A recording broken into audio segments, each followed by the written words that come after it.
Stonehenge has stood a silent watch over England's Salisbury Plain since the 26th century BC.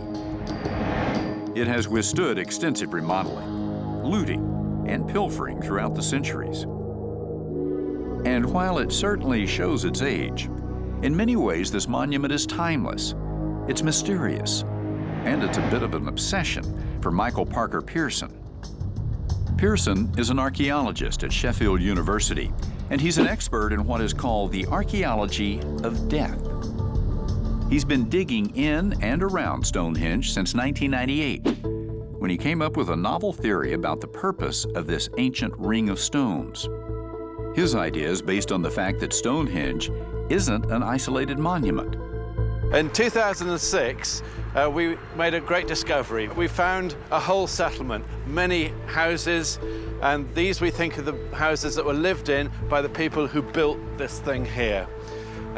We also think that it's part of a bigger complex, that Stonehenge wasn't here in isolation, sitting on Salisbury Plain, but was part of a much bigger group of monuments. And those houses are all clustered around a timber version of this thing.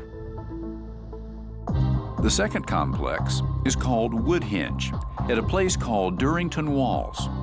It's upstream that we've found a number of large timber buildings, and some of these houses, we've actually got some idea of where people lived when they came to celebrate and to actually build the timber and stone monuments.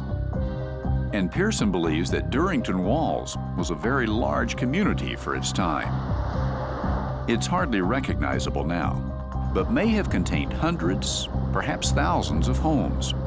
He also believes that the Durrington Wall site was where people lived. The temporary wood structures housed the living, according to Pearson, and the permanent stone structures were for the dead.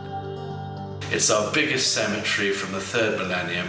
We estimate that there are about 240 cremation burials that were placed there.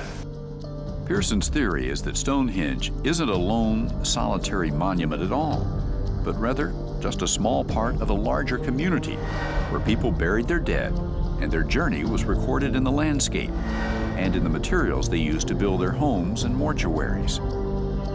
It's an elegant and compelling idea, and one that suggests we're not all that different from our ancestors.